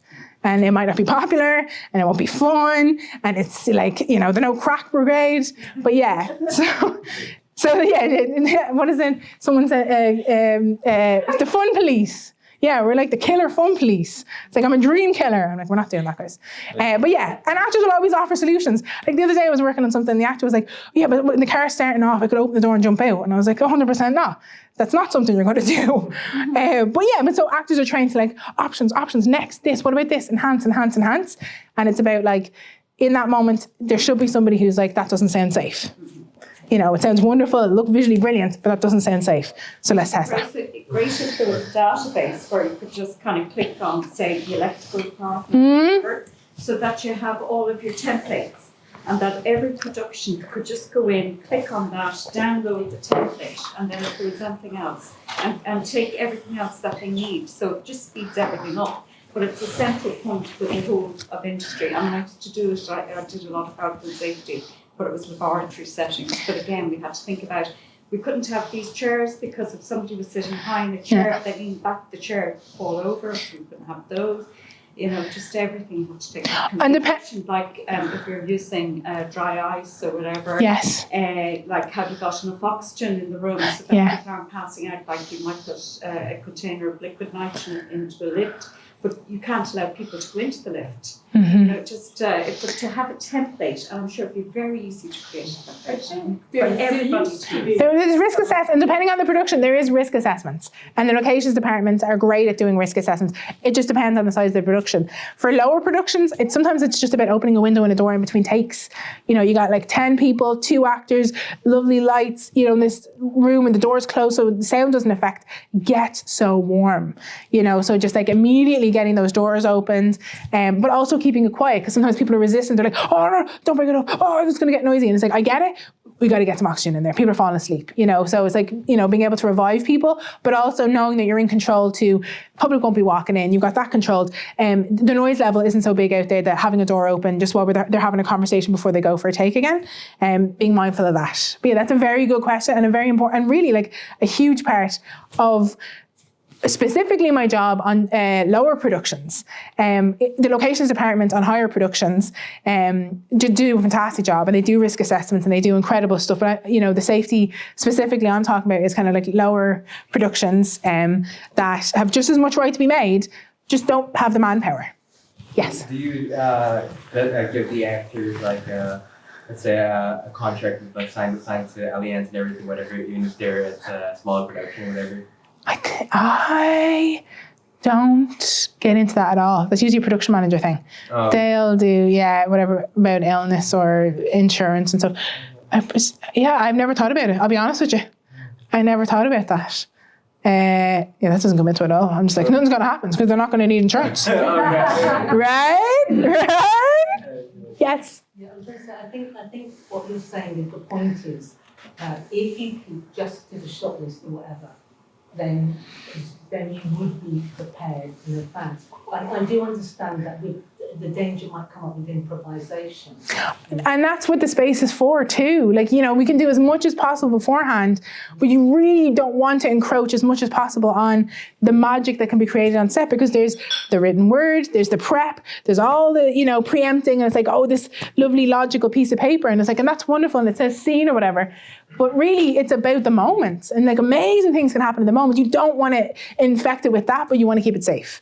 And I think, just setting the tone from the very first day gives people the boundary of safe things. Gives, a lot of actors might run things past me and be like, oh, I might try and do this, or I'm thinking about suggesting this, and they might run it past me. And I think just from the very first, just letting people know, and not just letting people know in general, that there's safety in this. Now, if people need to leave, I know this is going on longer, people need to leave, please don't feel like you have to stay at the moment.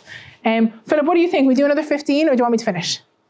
Do you have much more material questions? Hang on, I'll finish the questions. The questions are more important than the material. Yes? Is there enough work in Ireland, ADs? There is. As a trainee AD, if you get in with a third, the third will bring you on, or the third will bring you out for a day and then pass your name on. I had to go to England, or I got an opportunity to go to England. I worked in Northern Ireland, and then I got some work over in England, so I'll do a bit of both. I believe so. I mean, like the vast majority of people I came up with, they're all working like constantly, and even last year during the writing strike. It takes getting in with the people and going over to England. Sometimes I lose. It's about networking, but I believe so. We're very fortunate. We have a lot of productions. Brexit helped, brought a lot of productions over to some of the studios, and we're attractive obviously for tax. So yeah, it's just about getting in. It's that tricky wriggle room of like the first 2 years of trying to get in, working on things, getting to know people, checking in. I believe so. I really do believe so. Is it possible for an AD to also be an actor? Absolutely. I know many. Yeah, absolutely. 100%. to be anything. I know a Grip who's an actor. I know so many actors who do many things on set, locations, for sure, can do anything. And it actually helps them understand the day sometimes, having done any other role. They kind of understand the chats that are happening or the energy on set in a different way because they've kind of looked behind the veil. Like actors are treated a very specific way on set, and if they've never done anything but act on set, they won't know the set in those chats that are kept from actors because, to be honest, they have enough to think about. They don't need to know, we're about to lose this fucking location. I hope we get it in this one. That's not really going to help anyone do the scene. And it's just like, sometimes we're like, there's an issue with the tape. Once we roll up, we're not going to cut. We'll just keep resetting. And it's like, usually that means as soon as you cut, it means the production manager is going to come in and be like, okay, that's it, you got to go. So we could go for something like 5 times over as long as we don't cut. So sometimes I'll just say it's a technical issue to an actor. And then afterwards I'll explain. So there's a small bit of manipulation, but you're trying to protect people to do their best possible work. They shouldn't have to think about that. That's literally why we're around them, to do that thinking so they can do the work that they need to do. Yes. Clear. Thanks so much, Ms. May. No worries. Very helpful. Yeah. Just wondering, so how closely would the AG and producer work, and then how would the jobs cross sometimes? Frequently, because everything that, every decision you're making on the call sheet for the next day has financial implications for the producer. So if it has to be that particular scene, that means we might need to bring in an additional makeup artist to make sure all casts are ready for call. So very closely you're working. And depending on the production, if it's like a lower end production, constantly you're coming to them if you're like, I feel like we're running, depending on the director, some directors might not like direction about scenes. Like you might be like, okay, we're supposed to finish this about 20 minutes ago. I'd say we've got about 20 minutes. And if you just feel like the energy isn't great, sometimes chatting to the producer can help, because the producer and director will have a much better type of relationship of being like, okay, like they've drilled down on things, and the producer might be able to impact them in a way that me just saying we're 20 minutes over. It's tangibly, it's difficult to understand when you're like trying to think of your shot list, trying to talk to the actors and be like, I don't know what that means. Hopefully somebody will figure it out. They don't have to take it in because there's so much other things. A producer come in and will be like, we got to get off this. And straight away, maybe the next take they'll get off it. So yeah, as a first AD, you're always talking to the producer. Because every decision you make as a first impacts their budget in ways you've no idea about sometimes. So yeah, I learned a lot kind of when I first started, moving up and kind of getting into firsting, especially with lower end productions, from producers being like, well, we can't do that. And I'm like, of course we can do that. And they're like, no, we just can't afford it. And I'm like, okay, cool. Okay, so let's try it. So then they give you food for thought and you come back with another idea. So yeah, pretty closely. Yes. And just in terms of working in the UK, would you expect them to cover accommodation, maybe your day rate or sometimes, yeah. For the first 2.5 years, I paid for myself. So my recommendation is always to book a room in a shared, short-term shared house kind of situation. And say, like, I worked in Bristol quite a lot. I worked in Manchester. They kind of get it. There's like people coming in now for different productions. Some people know. Some people refuse. I think it just depends. I think, we really are our own agent as a first AD. You're kind of always advocating for yourself. Your reputation is your currency. And sometimes you have to invest in a room to meet other people who might have other productions down the road. So, as you move up in your career and you start to consider different jobs, be it paid, unpaid, who's on it, sometimes you are thinking, it'd be great to work with that actor, because I produce a couple of things now. So sometimes I'm thinking, God, if I work on that and I get to know that actor, I might be able to ask them if they'd be interested in looking at a script. So there's other non-monetary rewards you can look at when you're like trying to consider a job. So sometimes for my trainees, I know they just want to earn money. They want the big money. And I'm like, well, you need to feed your soul too. So like sometimes consider something. What can you get out of it? Is there a great director, writer? Do you love this project? Is there going to be a lot of water work? Sometimes people love working on water. It's a very specific way. You have to be very mindful. Defer to the marine crew. So depending, there might be like different elements of things that you might like. Yourself. Thank you. How do you get involved into big budget films? Like, are you assigned to your agency or are you independent? You're always independent. Okay. Yeah, we're all independent freelancers. So is that like a specific website that you go for to and then apply, or? It's in Ireland. It's network based. So it's who you know. It's who you've worked on. If you're working with someone for 2 weeks, coming up to the end of the 2 weeks, you might say, what are you moving on to? Or they might check your availability. So it's like building up those relationships with thirds of being like, I'd really love, to work. I heard about this production. Do you know who's the third AD? I'd love to get on for a couple of days. And just so you're constantly selling yourself. And then obviously when you go out there, you're the best possible candidate you can be every day. You're just like constantly like winning. So that when people think like, who'd be a good AD? Oh, I worked with that person last week and they were really good. So like you never really can have an off day. You better be on it every day because people are constantly talking to each other about crew. And they're like, who'd be good? Or I worked with this, or who did that? Like that would kind of look complicated as you go over. And people constantly talk. It's such a networking. It's tricky. I remember when I was starting, I remember it was kind of like, you know, you'd hear these stories of like, oh, I was just walking past a set one day and I picked up a brush and they asked me to be the director. And you're like, those things don't happen anymore. It's like, they were like, oh, you know, you just have, you know, you keep knocking on the doors. Where are the doors? Show me where the doors are. So I remember that frustration at the start of my career. I did a lot of PA work. So working in an office, doing coffee runs, in production offices, on film shorts, anything on, you know, film and crew opportunities in Ireland. There was a Dublin Filmmakers Collective at the time, KinoD Dublin, obviously. So just working on other productions and building up a network of people. If you see something coming in, trying to find names, if you're watching films and shorts made in Ireland, look up the credits. Who is it? Look them up on IMDb. What else have they worked on?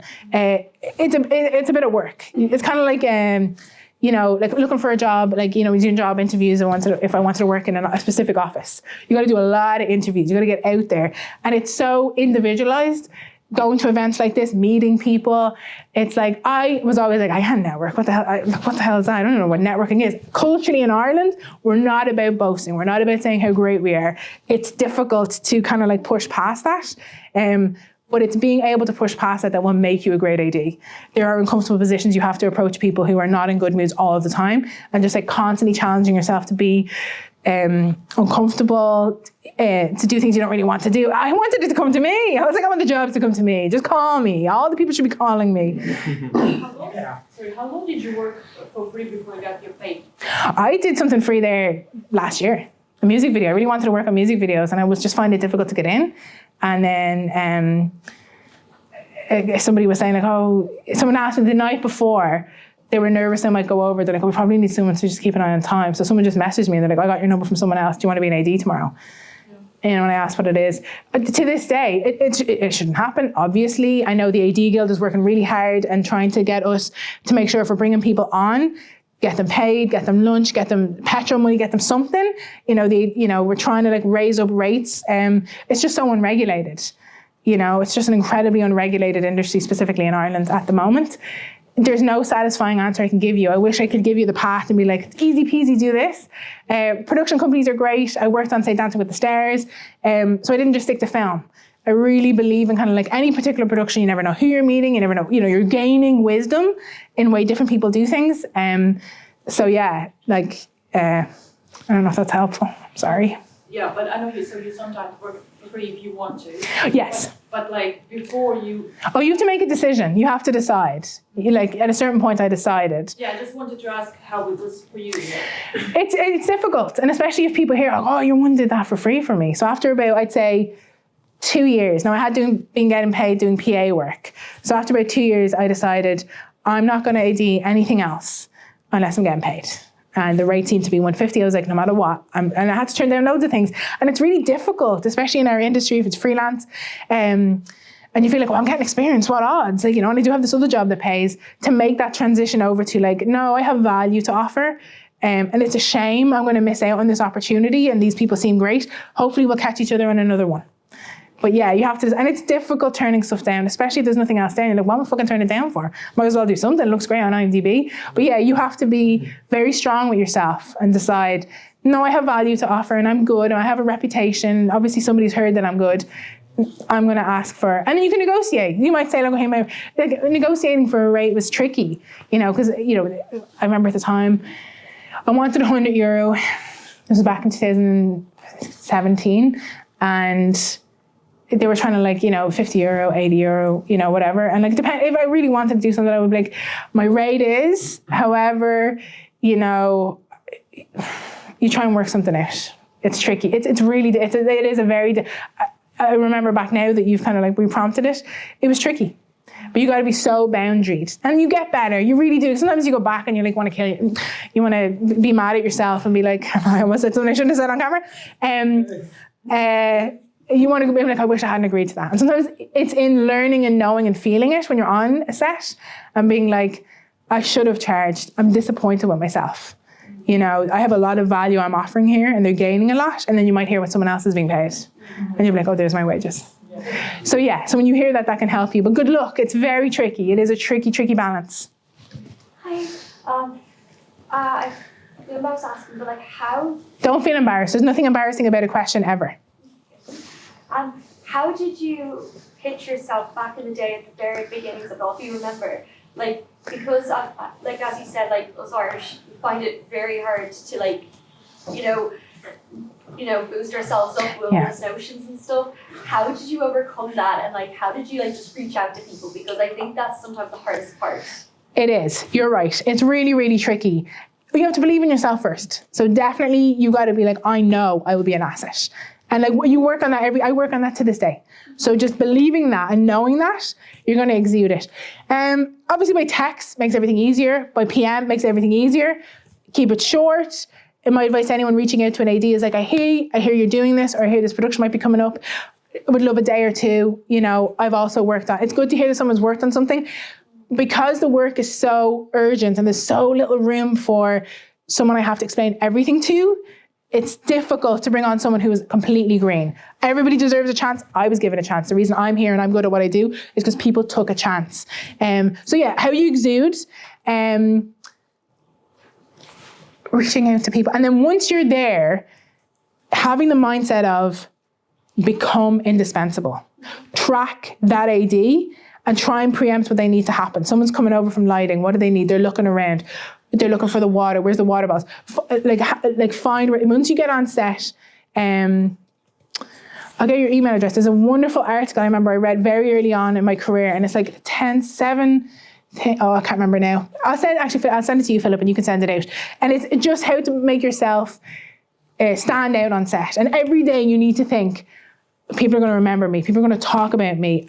Maybe they won't, but you should have that in your head. And be like, any task you're given, treat it like you're delivering coffee to Julia Roberts. There's no task too little. And I think approaching everything like that and making everything the best possible way. It's difficult when you're not getting in. Like, it's all well and good saying that because that means you're on set. I think going to things like this, talking to people, putting out that energy. If you hear someone even saying, I've got a script, oh, do you? Cool. Have you done a read through? Trying to make things happen yourself gently and like starting to get into that organizational position. And not to sound whatever, but like kind of putting that energy out into the world of I am this person, I can organize. If people are in a group and somebody contacts Aidan and being like, oh, actually I was working, what's your name again? Luke. Brilliant. Thank you, Luke. And yourself? You're all good. It was very difficult to tell, Luke. Very difficult. I love it. I just wanted to check you were paying attention. Aidan. So someone could talk to Aidan and they're like, oh, I'm doing this thing, I don't have any money, and you know, I'd love someone who's organized, who's like on the ball, who could help me. And Aidan could be like, you know what, I know this girl, I don't know what she do for free, I'm not taking responsibility for that, but here's her number. And that's really kind of like the mechanics of how I started, was things like that. It was like just being, and it's like just pushing yourself constantly, talking, and people, you know, have a lot of projects from what I hear from directing and writing, so pulling on that. What AD did you have before? You know, I'm an AD, you know, if you've got something coming up, love to be able to help you put things together, love to look at it, getting a call sheet ready for you, stuff like that to begin with, just putting it out there. So yeah, that's tricky. And then also, if anyone's looking for crew, I also recommend becoming a, you know, PA. Any other department, sometimes they're looking for assistants, just even getting in on set in whatever department. Locations, sometimes they're looking for assistants for different productions that are where we're coming. So yeah, so any way you can put yourself out there, just have it in your mindset. Even if it seems like, well, how's that going to help me be in the AD department? Doesn't matter. You don't know who you'll meet, you don't know what they'll say. Always presume if someone talks about you, they'll be like, your one was great. Who's your one? What's her name? Like normally now on set, if somebody asks, what's his name? That's not a good thing. If people want to know someone's name, they got enough going on. Why are they particularly thinking of something? It's usually a bad reason. So like, but have it so that offset 2 days later, a week later, in a film festival 6 months later, when people are like, I'm desperate, someone just walked and I'm in Dublin and I just need someone to put together a call sheet for this. And they're like, I think I know, what was your one's name? And you know, stuff like that. That's really sometimes how it happens, to be honest. Yes? Would you recommend starting, what do you say to people who want to move on to the big productions? Because the major productions I often hear, you have the major egos to contend with. I mean, there's egos everywhere, is what I've encountered. It doesn't matter the size of the production. I think you have to have an ego to work in this industry, full stop. I know what you're saying though. There can be kind of like, it's becoming better, but it is, because it's unregulated, sometimes there can be quite an aggressive attitude. The way that people are spoken to can be a little bit disrespectful. Yeah, I actually met the GA working on some of the upcoming DC films, but that's all. So what is your question again? Sorry, I was getting carried away on my own tirade. About the fear of what you could be dealing with, what kind of personalities. Lots of personalities. And you're dealing with people who, could be having the worst day of their lives. And they could have just been told, your department's getting slashed and you're going to lose all your labour. So, not having an approach to not take anything personally. Nobody should be spoken to disrespectfully. Standard. But it's not always practical. Sometimes people are just having a bad day and they can be, I'm not answering your question right, I'm sorry. I wish I could answer. Let me think about that one. I don't know how to answer that, is my honest answer. Yes, is the answer. There are difficult personalities. And difficult personalities, whether you're in the library, whether you're in Tesco's, are just difficult to manage. Are you talking about higher up level, like number 1 or number 2, the cast?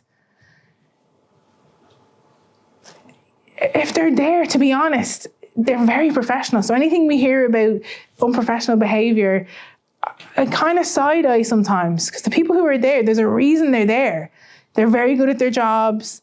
I would be mindful about, until I have personal experience, I would be mindful. Also, I'm always mindful that for an actor, there's just so many things going on in their mind. I've been working here in this industry 10 years, and I'd say I made one friend. So it's about being on good terms with everybody, but intimate with few. This is not where you're making friends. This is work. We're working together. Nobody should be spoken to disrespectfully. Everybody should raise it if they are, especially on a big production like that, where there'll be standards of conduct. Philip, I'm sorry, you're going to run out of tape.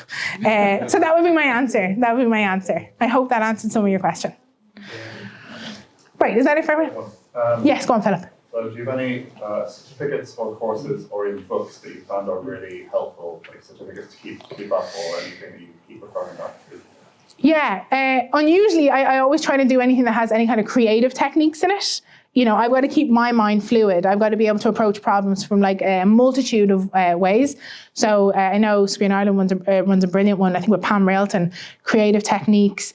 I did intimacy coordination, because before that became an actual practical skill, it was something the ADs were over. I think that's always great to like have that in your toolbox. I know Screen Skills in England as well do great ones on production management, anything where I can be thinking about the production, even as an AD, just being mindful of all of the knock-on effects. And when you work as a second AD, I haven't had as much of an opportunity to work as a second AD, but you really see the machinations and all the effects of they're a whole world hub working away from the set of the presence of what we're shooting right now, and they're preparing like weeks in advance. There's fires that we never know about that they put out. It's so just being aware of other people's departments.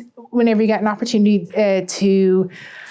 I got an opportunity to do shadowing work. There was an opportunity to shadow that was over in England, a second AD. That was great. That was very helpful for me. But anything creative, I think it's important to keep this. And also, to be honest, I took an acting course. I'm not an actor. I don't, want to be in front of the camera. But it's important to understand people's perspectives and to understand kind of different mindsets. So I think any way you can absorb yourself in any department, that's going to make you a better person to kind of help solve a problem, be a calm head when there's a lot of things happening.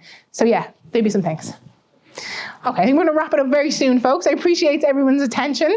I just want to have a very, very, very quick to make sure I think we covered everything now. See, right, so this is we pretty much covered that. Essentially, I'm nosy. An AD is nosy. You're asking the question. This is the type of person who's usually drawn anything. We went through all of that. Yeah, so we went through all of our pre-production. And then in production. Yeah, so the only thing I can visually try and give an example of what it feels like is if anybody's seen the film Minority Report. Oh, yeah. Right? So when somebody comes to me and we're shooting and you're on something and they're like, we want to move this scene, this actor's not available on Tuesday. So it's like you've got the schedule, and like the way Tom Cruise is doing that, that's kind of how you're moving things around. And you can see like an error, you're like, no, it's going to take too long. So I just thought that was kind of like, I always, the second I saw that, I knew that's how my mind worked. So I think, and a lot of ADs that I've spoken to speak like this as well. So this is something that kind of, I was just going to use as a visual. I think we went over all of this, going over communication, first turnover, yep. Okay, so I just wanted to do a quick example of AD's work. So in a script, there can be a scene where it says, John walks home from work, right? So that's like literally 1/8, John walks home from work. The director can interpret that in many, many different ways. So you're working with what the director's doing. You want to make the scene come to life. A lot of our work, as well as everything else, is populating it. So they'll be like, you got 22 extras, you got 2 cars.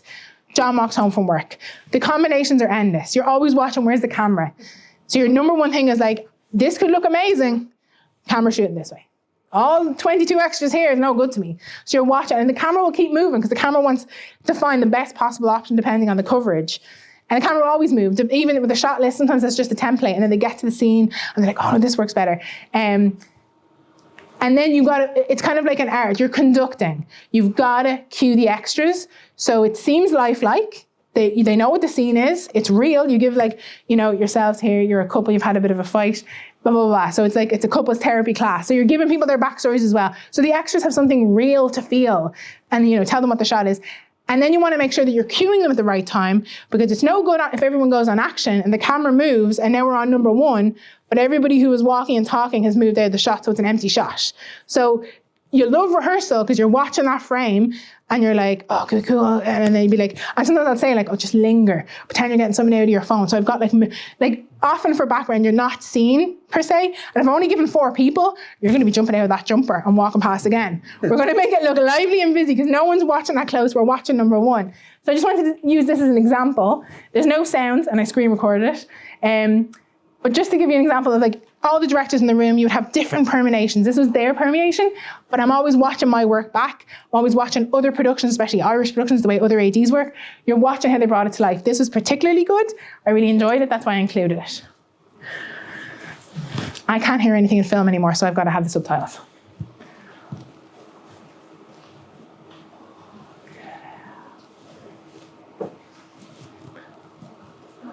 Is that the Cillian Murphy? The last? It is. So watch, how does this look lifelike? We don't pay attention to it, but it makes us believe it. What about this is believable? This just feels like... Kind of the thin lighting, the lack of lighting. Right, so those people had to come out of the pub, but they couldn't come out of the pub when we said action because the camera had to get to them. This car that's turning on these people here, this car that's turning onto this road has to happen now because this is where we are. This is all one shot. You got 22 people. I know it's so dark. It's a terrible example. Apologies. And yet we still have to have extras here for when the camera lands on number 1 as he heads back down. So placement is so important. It should never draw anyone out of the film. Ignore the screenshotting, exiting I'm about to do now. It should never take anyone out of the film. It should enhance it, make it look real. So that no one's focusing on the extras. No one's focusing on the car. They're focusing on him. Okay, it's over. Okay, here we go. So this is another example. So again, this is a scene. 4 people have a conversation, 2/8 of a page, and then they go into the hallway and they get in the lift. So it's like all together, it was 3/8 of a page, different combinations. So for me, so you're always thinking in your head, we got a wide, they'll all probably get a single, so that's 5 setups. Each setup's usually about 45 minutes.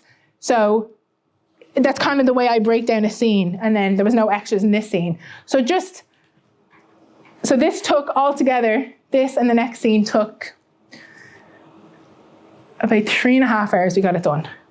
And then we had 2.5 hours of a pre-call before we started shooting, because we were 2 ladies who were quite well known, and obviously 2 well-known men as well. So for this whole scene, it took us about 3.5 hours. Then about 2 hours pre-call, so like 4.5, 5.5, so 5.5. So that's just giving you a flavor of how I'm breaking it down, what I'm seeing when I'm watching something. And in my head, how I always look at pressure. Yeah, so this is just, I wanted to remind people, like, we're dealing with people sometimes on the worst day. It's so not personal. Someone's mean to you, someone says something rude to you. It's not about being reactive. That's them. That's their energy, whatever. I don't know what's happened to them. I don't know what they've just heard, what they've just said, what they've just done. I've got my action. So helping yourself just be unreactive to people is Philip, when you spoke about training, like mindfulness, meditation, making sure I go for a walk every night, I can't be reactive to other people's energy because people are at peak urgency, pressure.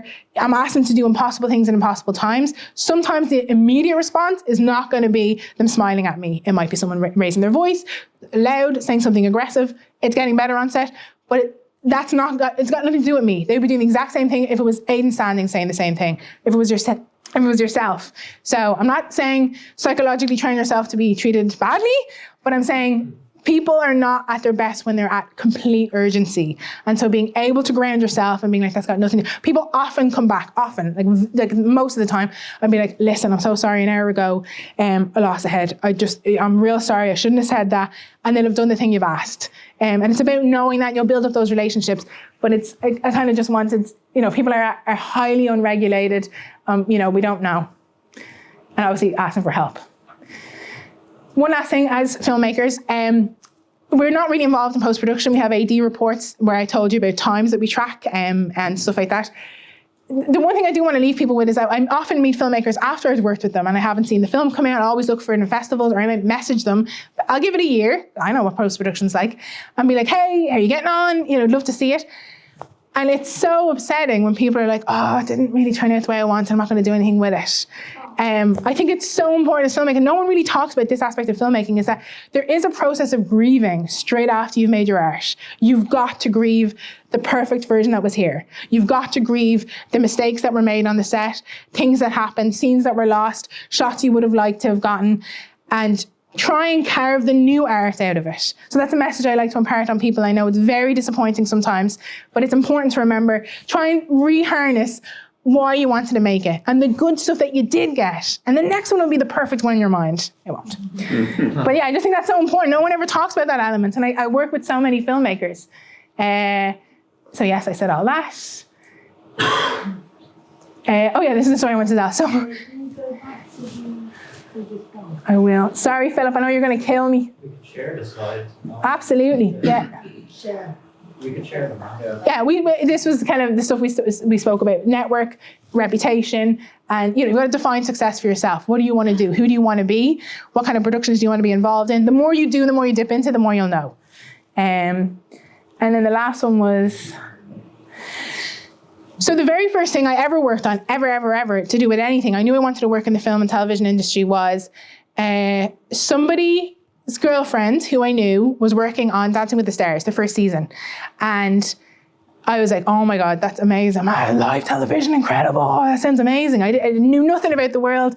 I was working in a psychiatric hospital in the catering department, and I had dreams and aspirations. I was living near Ardmore Studios, and I would just drive past it every day and be like, I want to work in this industry. How can I force myself into this industry? Something I'm sure a lot of people can recognize.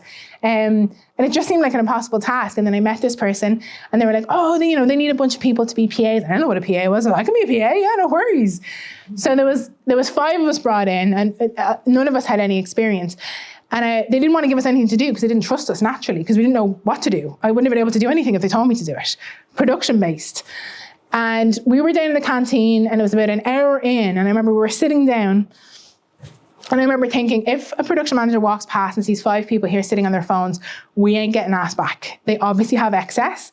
They weren't sure how many they needed. Happens all the time. People get, asked back, not asked back. And I remember thinking, I've got to look busy, but I had nothing to do. I was like, will I hide? At least if I'm hiding, I presume I'm doing something right. And I remember seeing an overflowing bin. And I remember thinking, I wonder where the black bags are. So I went up and I asked, and nobody knew where the black bags were. And I went and I found someone else on the stage, and then he brought me upstairs and he showed me where the cupboard was with all the cleaning products, and he needed a helmet and the big rolls to dry your hands. He was like, will you actually top up them? And he gave me the key. I had a job. There was a reason I was supposed to be there. And then, at the end of the day, all the bins were overflowing. So I cleaned up all the bins and I found where to put them. And the production manager, I remember, was walking past me, and I had 2 overflowing bins. And I got a sense, I was like, I think I'm going to get asked back. And then I remember I got the email during the week, and they were like, oh, we'd love for you to be part of the team, blah, blah, blah, blah. And so the next week I went back, and I was the only person asked back. So it's about, I think it's important to be aware. How can I be an asset? What needs to be done? They got a director, they got a writer, they got a first AD. what needs to be done that's kind of hassly, but nobody wants to do it, to begin. I think it's an important approach to have, to get in anywhere and be like, nobody wants to get rid of the person who's doing the bins, but like, she was doing the bins, happy days, yeah, all them bins. Better believe for the rest of that production, there wasn't an overflowing bin. Every bin was as clean and as like empty as could be. And I think that was my sense of approaching it. And I bring that to everything I work on, no matter what it is. And to this day, I always remember, that's how I got my start. Was like literally the bins. And I couldn't be more thankful. It's brought me on such an amazing journey. So with that, folks, I'm going to say thank you so much for your time and your patience. And best of luck.